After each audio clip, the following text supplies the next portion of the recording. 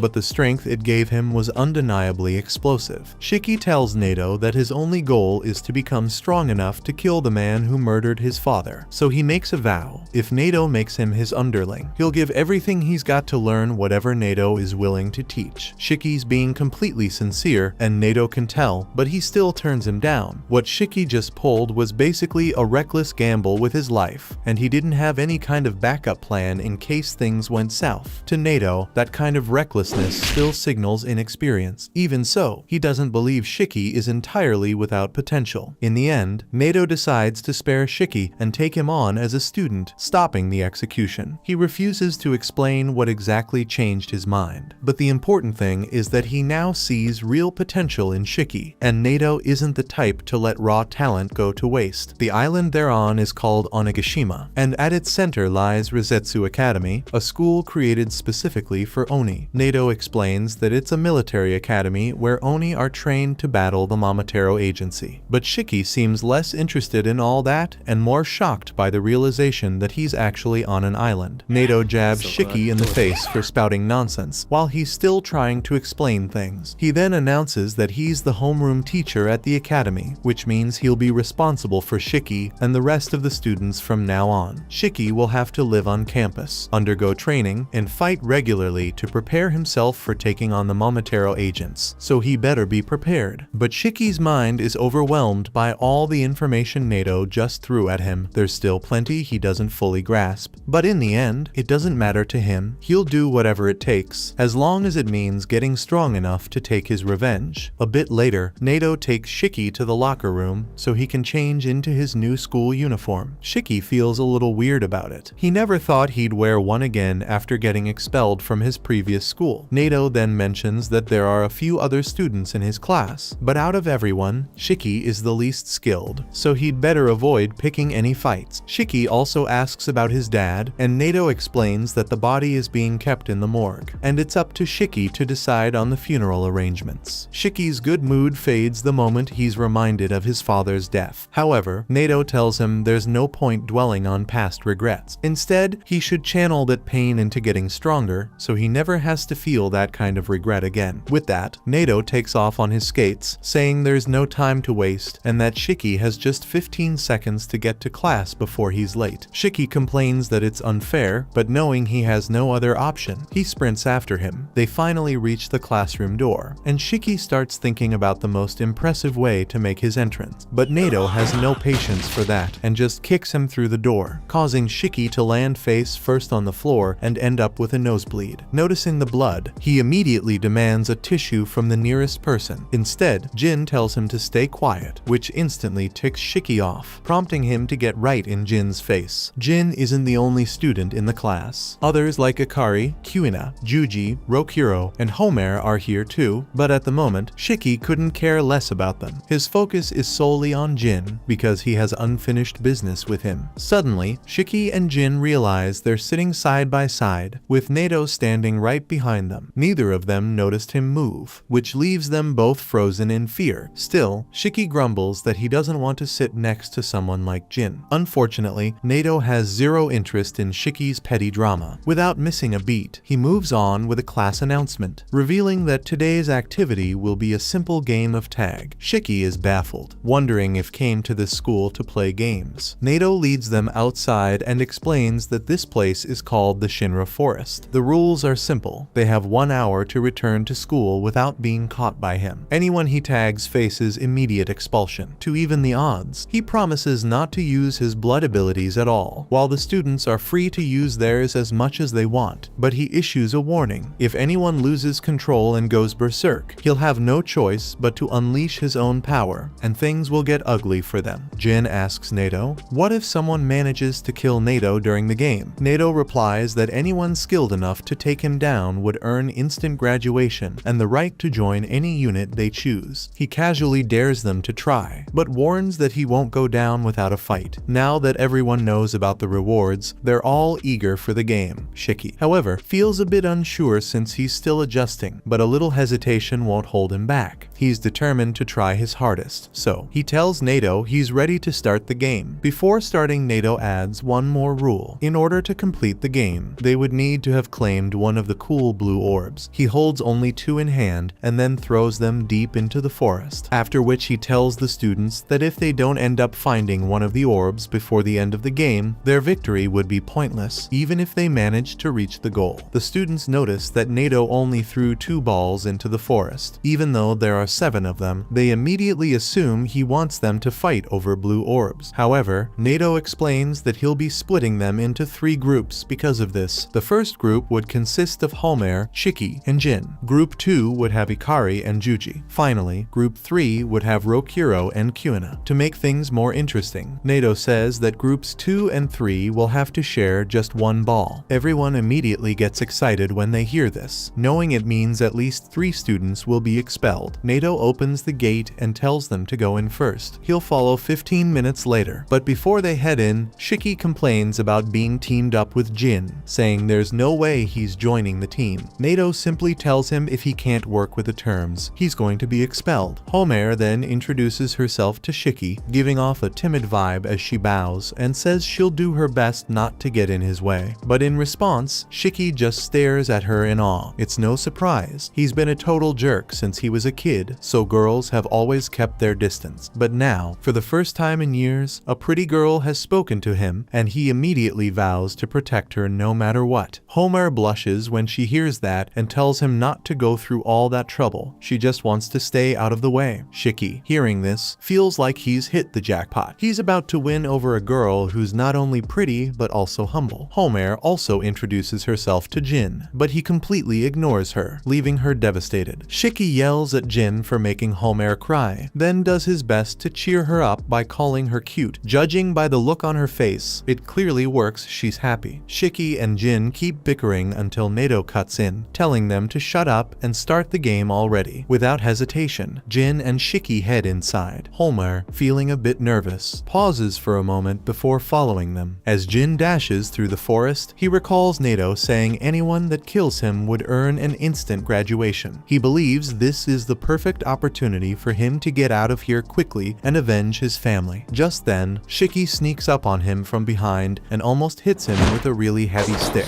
They stand stand opposite each other. What Shiki wants is for Jin to take back what he said about his reason for coming here being pointless. In an attempt to prove how strong he is, Jin takes off his mask and shows the scary scars he has on his mouth. But Shiki isn't intimidated by it because he feels showing off scars is something only weak people do. Jin then rips his arm open and 3 spinning blood chainsaws emerge from his arm. Shiki's eyes widen in surprise as he wonders how Jin is controlling his Oni blood with such ease. Jin can tell Shiki is intimidated by this. He tells Shiki to just run away if he's scared. That's when he learns that Shiki came all the way here to avenge his dead father. For that reason, Jin just believes they'll never understand each other. Shiki tries to control his blood too. He bites his finger and lets the blood seep out, but nothing happens. He just ends up embarrassing himself. He's furious that Jin can do it so easily while he can't. Shiki never was the kind of guy to back down from a fight, so he picks up his stick and charges Jin, giving it his all. Meanwhile, Homer is lost in the woods and starting to look really discouraged. She trips and falls flat on her face, saying that someone like her doesn't belong here. She briefly finds hope, remembering that Shiki said they'd work together, but quickly loses it again when she realizes she relies too much on others. Still, she keeps walking, unaware that she just passed one of the blue orbs she's supposed to collect. Meanwhile, the other students wait outside, wondering how things are going inside the forest. At the same time, Shiki and Jin are still brawling, and it's clear that Shiki is getting his butt kicked. Jin dodges every single one of Shiki's attacks. He's really frustrated at how Jin can control his blood so easily. Even the shape it takes when he controls it is far different from his. In the middle of the fight, his 2 brain cells click, where he realizes the shape of his blood is even different from Nado's. This makes him realize he can shape or form his blood as he wishes. But in the next moment, Jin smacks him across the face and knocks him out.